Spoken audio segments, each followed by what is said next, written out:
Friends, स्वागत है आपका हमारे इस YouTube चैनल पे जिसका नाम है जीएस क्लब। आज मैं आपके सामने एक नए चैप्टर के साथ आया हूँ जिसका नाम है उपराष्ट्रपति। पहले राष्ट्रपति खत्म हो चुका है, बहुत सारा चैप्टर खत्म हुआ, सबका नाम बताना जरूरी नहीं है। प्लेलिस्ट में जाइए, खुद से देखिए, जो चैप्टर पढ़ना है उसको पढ़ लीजिए। आज का हमारा चैप्टर है उपराष्ट्रपति। बिना ज्यादा बकबक किए सीधे चैप्टर शुरू करते हैं, क्योंकि बाकी सारी बातें आपको पहले से पता है कि क्या कहाँ से पढ़ना है, क्या क्या हमारे चैनल पे चल रहा है, इतने दिन से तो बताते ही आ रहे हैं। तो आज शुरू करते हैं उपराष्ट्रपति। सबसे पहले जैसे हमारे देश में राष्ट्रपति है, राष्ट्रपति जैसे हमारे देश में सबसे ऊंचा पद माना जाता है, उसके बाद सेकंड नंबर पे जो सबसे इंपॉर्टेंट हमारे देश में पद है वो है उपराष्ट्रपति का। इसलिए हम यहाँ देखते हैं कि हमारे वरीयता क्रम में भी हमारे उपराष्ट्रपति का पद राष्ट्रपति के तुरंत बाद आता है। क्योंकि कभी कभी ऐसा भी सिचुएशन आता है कि राष्ट्रपति अपने कार्य को नहीं कर पाए, या फिर ज्यादा उम्र होने की वजह से वो उनका तबीयत खराब हो या वो कार्य करने में असमर्थ हो, तो राष्ट्रपति उस टाइम में वो कार्य करता है। लेकिन यही उपराष्ट्रपति का सबसे इंपॉर्टेंट काम नहीं है। उपराष्ट्रपति का सबसे इंपॉर्टेंट काम जो है वो हम आगे पढ़ेंगे। तो पद का प्रावधान, सबसे पहले उपराष्ट्रपति के पद का प्रावधान कहां से लिया गया। जैसे मैंने आपको एक चैप्टर पढ़ाया था संविधान के स्रोत। संविधान के स्रोत में हमने पढ़ा था कि किस किस प्रावधान को किस किस देश से लिया गया। उसी में हमने ये भी पढ़ा था कि उस उपराष्ट्रपति का जो पद है वो हमने अमेरिका के संविधान से लिया है। तो यहाँ अमेरिका बोले यूएसए, सबको पता ही होगा, तो वहां से हमने उपराष्ट्रपति के पद का प्रावधान लिया है। और वरीयता क्रम में बता दिया मैंने कि इसको दूसरा स्थान प्राप्त है राष्ट्रपति के बाद। अब पहले हम इसमें मैंने क्या किया है कि यहाँ पे एक नोट फॉर्म में लिखा हुआ है। किसी को अगर नोट्स बनाने में प्रॉब्लम होता है तो मैंने उपराष्ट्रपति का पूरा उसी तरीके से बना दिया है कि एक तरीके से नोट्स है। आप इसको एक कॉपी में डायरेक्ट भी उतार सकते हैं या स्क्रीनशॉट लेकर भी रख सकते हैं एक नोट्स के फॉर्म में। तो सबसे पहले हम पढ़ेंगे एक प्रमुख अनुच्छेद। कौन कौन सा अनुच्छेद है उपराष्ट्रपति से रिलेटेड जो इंपॉर्टेंट है। उसके बाद जैसे राष्ट्रपति में हमने पढ़ा था योग्यता, वैसे उपराष्ट्रपति बनने के लिए भी कुछ योग्यता की आवश्यकता है, उसके बारे में पढ़ेंगे। फिर उसका निर्वाचन मंडल, क्योंकि मैंने बताया था उपराष्ट्रपति के लिए भी चुनाव होगा, तो उसका चुनाव निर्वाचन मंडल किस तरीके से होगा। उनका शपथ, जैसे हर पद पे जाने के लिए शपथ दिलाई जाती है, उसी तरीके इनका भी शपथ। त्याग पत्र के बारे में, कैसे अपने पद को छोड़ेंगे।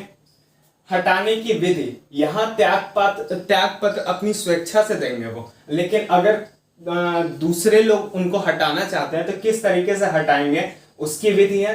उनके शक्ति एवं कार्य, राष्ट्रपति के शक्तियों के मुकाबले उपराष्ट्रपति की शक्तियां काफी कम होती हैं, तो इनमें उतना नहीं डीप पढ़ना है। आज एक ही वीडियो में उपराष्ट्रपति खत्म हो जाएगा। राज्यसभा में इनकी स्थिति और वेतन के बारे में पढ़ेंगे, और एक पॉइंट एक्स्ट्रा था वो मैंने उधर लिख दिया। तो शुरुआत करते हैं प्रमुख अनुच्छेद से। अनुच्छेद वाले चैप्टर में भी ये पॉइंट आपको बताया हुआ है कि आर्टिकल 63 में सबसे पहले उपराष्ट्रपति के पद के बारे में बताया गया। जिस तरीके से राष्ट्रपति का पद आर्टिकल 52 में था, उसी तरीके से आर्टिकल 63 में एक हमारे देश में उपराष्ट्रपति का भी पद होगा, ये संविधान में लिखा हुआ है। दूसरा है अनुच्छेद 64, राज्यसभा का पदेन सभापति। यही है उपराष्ट्रपति का मेन कार्य। उपराष्ट्रपति का सबसे इंपॉर्टेंट कार्य यही है कि वो राज्यसभा का पदेन सभापति हो। जिस समय उपराष्ट्रपति का चुनाव होता है और उपराष्ट्रपति चुना जाता है, तो वो सिर्फ राष्ट्रपति के कार्य को क्रियान्वयन के लिए नहीं होता है। उसका मेन काम होता है कि वो राज्यसभा का सभापति होता है, राज्यसभा के सभापति के रूप में कार्य करता है। तो ये आर्टिकल 64 में लिखा गया है।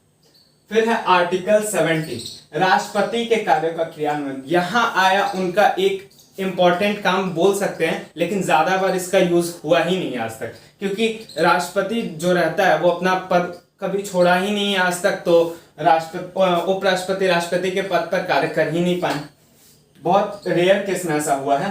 तो आर्टिकल 70 में दिया हुआ है कि जब राष्ट्रपति अपने कार्य को करने में असमर्थ हो तो उस समय उपराष्ट्रपति राष्ट्रपति के कार्य को करेगा।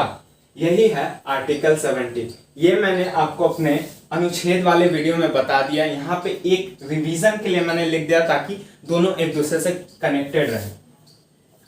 अब पढ़ते हैं उपराष्ट्रपति के योग्यता के बारे में। सबसे पहला काम वह भारत का नागरिक हो। एकदम हमको मिलाते चलना है राष्ट्रपति जो हमने पढ़ा था, लगभग वही है। भारत का नागरिक, राष्ट्रपति में भी पढ़ा था हमने कि वो भारत का नागरिक हो, 35 वर्ष की आयु पूरा कर चुका हो, एग्जैक्ट 35, थोड़ा भी कम नहीं चलेगा। तो 35 वर्ष की आयु उपराष्ट्रपति के लिए भी है और 35 वर्ष की आयु राष्ट्रपति के लिए भी है। तो दोनों के समय हमको 35 वर्ष की आयु पूरा कर चुका हो तभी वो उपराष्ट्रपति बनने की योग्यता रखता है। यहां पर एक डिफरेंस है, राज्यसभा में चुने जाने योग्य है। राष्ट्रपति में हमने क्या पढ़ा था? राष्ट्रपति में हमने पढ़ा था कि वो लोकसभा का सदस्य चुने जाने योग्य होना चाहिए, लेकिन उपराष्ट्रपति राज्यसभा के सदस्य चुने जाने योग्य है। क्यों ऐसा राज्यसभा दिया हुआ है यहाँ? राज्यसभा इसलिए दिया गया है क्योंकि हमने अभी पढ़ा कि ये राज्यसभा का पदेन सभापति होता है। तो भले वो सदस्य नहीं होगा लेकिन उसको कार्य करने के लिए योग्यता तो उसी तरीके की ना चाहिए। तो यहाँ पे ये एक तरीके से हम याद कर सकते हैं कि राज्यसभा में चुने जाने योग्य उसकी योग्यता होनी चाहिए। किसी भी लाभ के पद पर ना हो, मतलब उपराष्ट्रपति या राष्ट्रपति जिस टाइम बनता है तो उस समय वो किसी भी लाभ के पद पर ना हो, किसी भी गवर्नमेंट जॉब में ना हो, यही इन शॉर्ट समझ लीजिए। और इसमें क्या है, 20 प्रस्तावक और 20 अनुमोदक। हमने राष्ट्रपति में पढ़ा था, मैं आपको दोनों रिलेट करके बता रहा हूं ताकि याद करने वक्त कंफ्यूजन ना रहे। राष्ट्रपति में हमने पढ़ा था कि वहां हमें 50 प्रस्तावक और 50 अनुमोदक चाहिए, जो 1997 में चेंज किया गया था। पहले ये 10-10 था और 1997 में उसमें 50-50 कर दिया गया। अब ये बड़ा पोस्ट है तो यहाँ पे लोगों का समर्थन ज्यादा चाहिए, ये उससे थोड़ा नीचा पोस्ट है तो यहाँ पे समर्थन थोड़ा डाउन हो जाएगा। तो यहाँ पे हमें याद रखना है कि 20 प्रस्तावक चाहिए और 20 अनुमोदक चाहिए, तभी वो उपराष्ट्रपति बनने की योग्यता रखता है। तो यहाँ पर पांच तरीके की योग्यता की जरूरत है किसी भी इंसान को उपराष्ट्रपति बनने के लिए। और इस तरीके का मेन यही रीजन होता है कि ये सभी के पास होगा। भारत का नागरिक 35 वर्ष की आयु राज्यसभा में योग्य हो सकता है, लेकिन ये जो प्रस्तावक और अनुमोदक होते हैं ये वो जो उनके निर्वाचन मंडल रहते हैं उन्हीं में से चाहिए रहता है उनको। तो यहाँ पे कोई भी आम नागरिक जाके उपराष्ट्रपति के लिए खड़ा नहीं हो सकता है, उनको प्रस्तावक चाहिए, अनुमोदक चाहिए, मतलब इतने लोग उनके सपोर्ट में होने चाहिए कि हाँ ये उपराष्ट्रपति लायक इंसान है। इसलिए इस अनुमोदक और प्रस्तावक को रखा जाता है, चाहे राष्ट्रपति में भी हो वहां पे भी अनुमोदक और प्रस्तावक चाहिए, यही रीजन है। तो ये होती है उपराष्ट्रपति की योग्यता। अब पढ़ते हैं निर्वाचन मंडल, मतलब किस तरीके से उपराष्ट्रपति का निर्वाचन होगा। निर्वाचन के लिए कोई भी चीज अलग नहीं है, यहाँ पर भी निर्वाचन आयोग द्वारा ही कंडक्ट कराया जाएगा। यहाँ पर भी उसकी जितनी उलझने होंगी, जितने समस्या पैदा होगी वो सुप्रीम कोर्ट ही देखेगा। और यहाँ पर निर्वाचन मंडल में लोकसभा के सभी सदस्य हैं और राज्यसभा के सभी सदस्य। यहीं पर डिफरेंस है कि उनके निर्वाचन मंडल में कौन कौन पार्टिसिपेट करेगा, किन किन लोगों का भाग होगा। तो यहाँ पे लोकसभा के सभी सदस्य और राज्यसभा, मतलब बोल सकते हैं हम लोग इन शॉर्ट कि संसद के सभी सदस्यों द्वारा उनका चुनाव होता है। यहाँ पर राष्ट्रपति में हमने पढ़ा था कि वहां पर निर्वाचित सदस्य करेंगे, सिर्फ और सिर्फ निर्वाचित सदस्य ही करेंगे और मनोनीत सदस्य नहीं करेंगे। लेकिन उसमें एक चीज ये भी हमने पढ़ा था कि राज्यसभा, लोकसभा और विधानसभाओं के भी निर्वाचित सदस्य करेंगे। लेकिन यहाँ पर राज्य तक तो बात गई ही नहीं, यहाँ पर राज्य का कोई जिक्र ही नहीं है। यहाँ पर सिर्फ और सिर्फ संसद के बारे में जिक्र किया गया है कि संसद के निर्वाचित और यहाँ मनोनीत भी आ जाएंगे, इसमें मनोनीत का भी जिक्र है। तो लोकसभा और राज्यसभा के सभी सदस्यों का यहाँ पार्टिसिपेशन होगा। अब पढ़ते हैं क्या है आगे, शपथ। उनके शपथ से रिलेटेड काम। तो राष्ट्रपति के समक्ष 5 वर्षों के लिए, उपराष्ट्रपति का कार्यकाल पदावधि 5 साल के लिए होता है। सबको पता होगा कि राष्ट्रपति भी 5 साल के लिए चुने जाते हैं और उपराष्ट्रपति भी 5 साल के लिए चुने जाते हैं। लेकिन इनका शपथ कौन दिलाता है? ये अपना शपथ सबसे प्रथम नागरिक जो हमारे देश के हैं राष्ट्रपति, उनके समक्ष लेते हैं। और राष्ट्रपति किसके समक्ष लेता है? वो हमारे देश के सुप्रीम कोर्ट के मुख्य न्यायाधीश के समक्ष लेता है अपनी शपथ। तो यहाँ दोनों के शपथ में डिफरेंस है। एक खुद राष्ट्रपति के सामने ये उपराष्ट्रपति लेंगे और राष्ट्रपति मुख्य न्यायाधीश, और कार्यकाल 5 वर्षों के लिए ही होगा। और इसी कार्यकाल को इसी कार्यकाल उनका खत्म बीच में भी हो सकता है। उसके रीजन कैसे हो सकते हैं? तो रीजन है एक त्यागपत्र, मतलब वो अपनी स्वेच्छा से अपनी स्वेच्छा से त्यागपत्र दे सकते हैं। और वो त्यागपत्र किसको देंगे? तो राष्ट्रपति को ही देंगे। उनको शपथ दिलाने का काम भी राष्ट्रपति करेंगे, और जब वो चाहेंगे कि हम अपने पद से हटें, तो वो पद से हटने के समय त्यागपत्र भी राष्ट्रपति को ही देंगे। और राष्ट्रपति अपना त्यागपत्र किसको देता था? उपराष्ट्रपति। तो डिफरेंस शपथ और त्यागपत्र में है।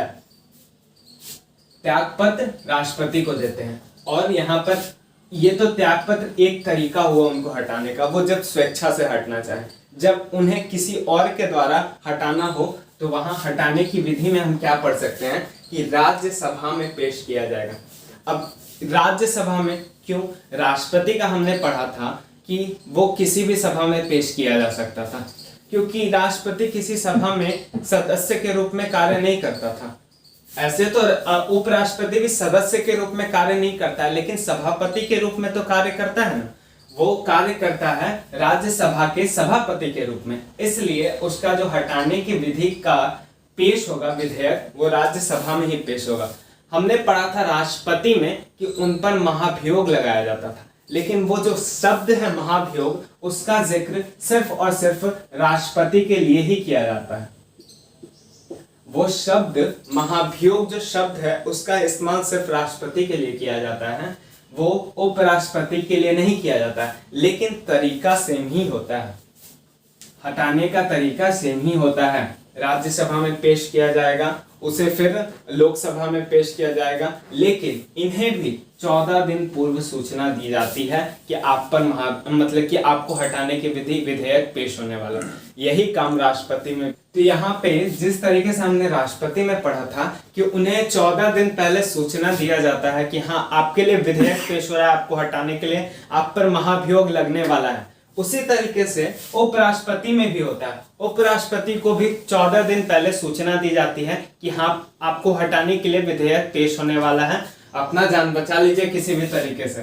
तो यहाँ पर वही काम किया जाता है, 14 दिन पहले पूर्व सूचना। अब इसके पहले उपराष्ट्रपति भी अपना त्यागपत्र दे सकता है, लेकिन आज तक ऐसा नहीं हुआ है कि 14 दिन पहले सूचना हो और उपराष्ट्रपति त्यागपत्र दे दे। महाभियोग हटाने का कोई कार्यक्रम ही नहीं हुआ है आज तक हमारे देश में, लेकिन ये एक तरीका है। ये हुआ और उनको हटाने की विधि। यहाँ पर एक चीज जानने के लिए है कि जैसे मैंने लिखा है कि नहीं, अच्छा मैं बता देता हूँ आपको कि जिस तरीके से मैंने आपको बताया कि कोई भी जब गड़बड़ी होता है उपराष्ट्रपति के चुनाव में, तो उसका जो भी निर्णय हो वो सुप्रीम कोर्ट में जाता है। निर्णय के लिए सुप्रीम कोर्ट में जाता है, तो उस वक्त जब सुप्रीम कोर्ट का निर्णय नहीं आता है, उसके पहले उपराष्ट्रपति द्वारा किया गया कोई भी काम वैलिड ही रहता है, उसको हटाया नहीं जा सकता है, उसको वैलिड ही माना जाएगा। तो ये काम रहता है उसका। और ये शक्तियों में, या आगे मैंने कहीं पॉइंट में लिखा है, मुझे ध्यान नहीं, अच्छा नहीं शायद नहीं लिखा है, तो ये मैंने आपको बता दिया कि इस तरीके से होता है ताकि जो उस पोस्ट की गरिमा बनी रहे। उस पोस्ट पर बैठा भले इंसान गलत तरीके से आ गया हो, या कुछ गड़बड़ी के कारण आ गया हो, लेकिन उस पोस्ट पर रहकर जो इंसान ने काम किया है उसको तो वैलिड मानना ही मानना है। तो ये था एक। अब पढ़ते हैं राष्ट्रपति उपराष्ट्रपति की शक्तियां एवं कार्य। जैसा कि मैंने आपको बताया, राज्यसभा के सभापति के रूप में उसका कार्य मुख्य होता है।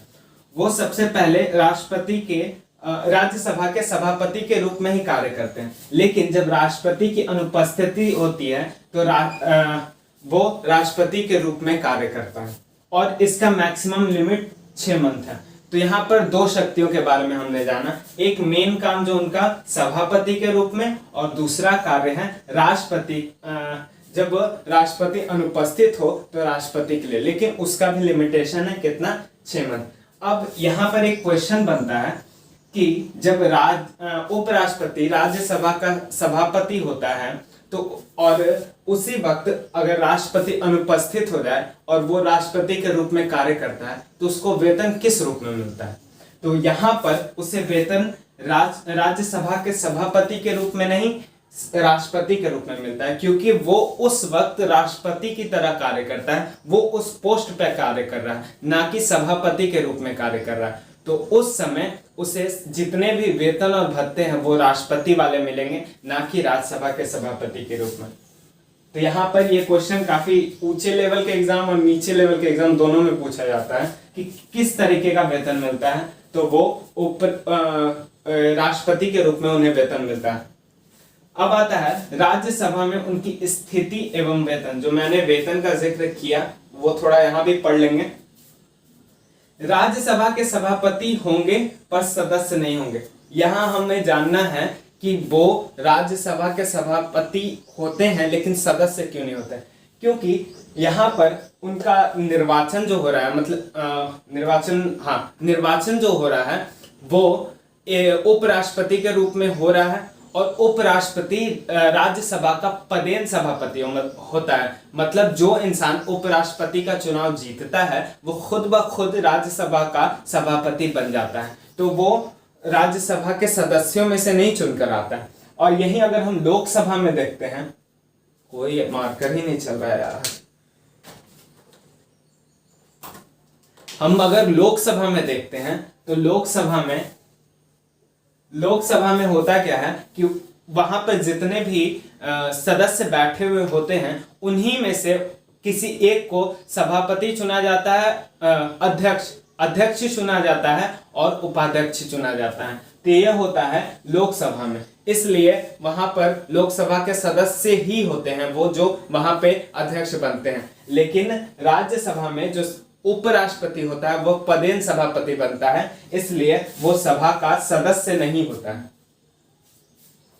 उन्हें वोट देने का भी अधिकार नहीं होता। जब वो सभा का सदस्य नहीं है तो उन्हें वोट देने का अधिकार भी नहीं होगा। लेकिन एक कंडीशन आता है, जैसे अगर मान ले कोई विधेयक पेश किया गया और उस पे दोनों साइड 50-50% वोट चले गए, दोनों साइड 50-50% वोट बराबर हो गए, तो यहाँ पर सभापति का काम है कि वो निर्णायक वोट दे सकता है। मतलब अगर वो इस साइड अपना वोट दे देता है तो ये इस साइड का विधेयक मतलब इस साइड वाली पार्टी जीत जाएगी, और अगर इधर वोट देता है तो ये वाला पार्टी जीत जाएगा और विधेयक पास होना ना होना उस पर तय हो जाएगा। तो ऐसा तो बहुत कम होता है क्योंकि इतने सदस्य रहते हैं, बहुत रेयर केस होता है कि ऐसा हो, लेकिन उन्हें इस सिचुएशन में निर्णायक वोट देने का अधिकार है। वेतन के बारे में बता दिया कि 4 लाख रुपए उन्हें वेतन के रूप में दिए जाते हैं, किसे, उपराष्ट्रपति को। लेकिन जब वो राष्ट्रपति के रूप में कार्य करता है तो उनका वेतन 5 लाख हो जाएगा, क्योंकि अभी हमारे देश में राष्ट्रपति का वेतन है 5 लाख, और जब वो राष्ट्रपति के रूप में कार्य करेंगे तो उन्हें उपराष्ट्रपति के रूप में वेतन नहीं दिया जाएगा, राष्ट्रपति के रूप में दिया जाएगा। उनके चुनाव का निपटारा सुप्रीम कोर्ट, हाँ यहाँ पर मैंने बताया है कि सुप्रीम कोर्ट में उनके चुनाव का सारा निपटारा होगा, लेकिन उस वक्त उनके अगर वो निर्णय आता है इनके विरुद्ध, उपराष्ट्रपति के विरुद्ध अगर निर्णय आता है तो उनके द्वारा काम किया गया जो भी काम किया गया है वो वैलिड ही रहेगा, उसे नहीं हटाया जा सकता। और यहाँ पर एक नोट के रूप में मैंने लिखा है कि जिस किसी कालावधि उपराष्ट्रपति के रूप में कार्य करता है वो राज्यसभा के सभापति के पद के कार्यों को नहीं करेगा। बता दिया कि वो सभापति जब बना हुआ है और राष्ट्रपति नहीं है, तो जब यहाँ राष्ट्रपति के रूप में कार्य करेगा तो वो सभापति के रूप में कार्य नहीं करेगा। और अनुच्छेद 97, यहाँ एक आर्टिकल का जिक्र था इसलिए मैंने लिखा है, अनुच्छेद 97 के अधीन राज्यसभा के सभापति के वेतन एवं भत्ते का हकदार भी नहीं होगा। उसे राज्यसभा के सभापति के वेतन और भत्ते भी नहीं मिलेंगे, उसे राष्ट्रपति के रूप में वेतन मिलेगा। और उन्हें जो राष्ट्रपति को जो वेतन और भत्ते दिए जाते हैं उन्हें उसे वही मिलेगा। तो ये था शॉर्ट फॉर्म में हमारा चैप्टर उपराष्ट्रपति। मैंने तो अपने हिसाब से काफी डिटेल में लिखने का कोशिश किया है और नोट्स फॉर्म में लिखने का कोशिश किया है ताकि काफी इजी हो आपको पढ़ने में। उपराष्ट्रपति से ज्यादा क्वेश्चन नहीं आता है, मैंने मैक्सिमम क्वेश्चन देखे हैं जितने आज तक, उनको सभी को लिखने का कोशिश किया। सबसे अच्छा तरीका ये होगा कि मैंने अभी जो आपको बता दिया, ज्यादा बड़ा वीडियो तो उपराष्ट्रपति का होगा नहीं, तो इसके बाद आप कोई भी ऑब्जेक्टिव, लूसेंट का ही ऑब्जेक्टिव बुक आता है, उसमें उपराष्ट्रपति का टॉपिक उठाइए और वहां पे क्वेश्चन टैकल करने का कोशिश करिए। देखिए आपसे मैक्सिमम कितना क्वेश्चन बनता है, और फिर क्या है, वहां पर जो क्वेश्चन छूटता है उसको पिन डाउन करिए कि ये क्वेश्चन नहीं बना, ये क्वेश्चन अलग है, मेरे पढ़ाए हुए से ये क्वेश्चन अलग है। तो इस तरीके से आपका 2 बुक भी खत्म होगा, ऑब्जेक्टिव भी खत्म होगा और एक तरीके से समझ भी बन जाएगा। तो ये रहा हमारा आज का टॉपिक उपराष्ट्रपति। ऐसे ही धीरे धीरे और आगे वाले भी चैप्टर्स आएंगे। तब तक के लिए अगर आपको अच्छा लगा हो तो हमें कमेंट्स में अच्छा बताइए, और बुरा लगा हो तो वो भी बताइए कि इसमें क्या और सुधार किया जा सकता है। तब तक के लिए थैंक यू।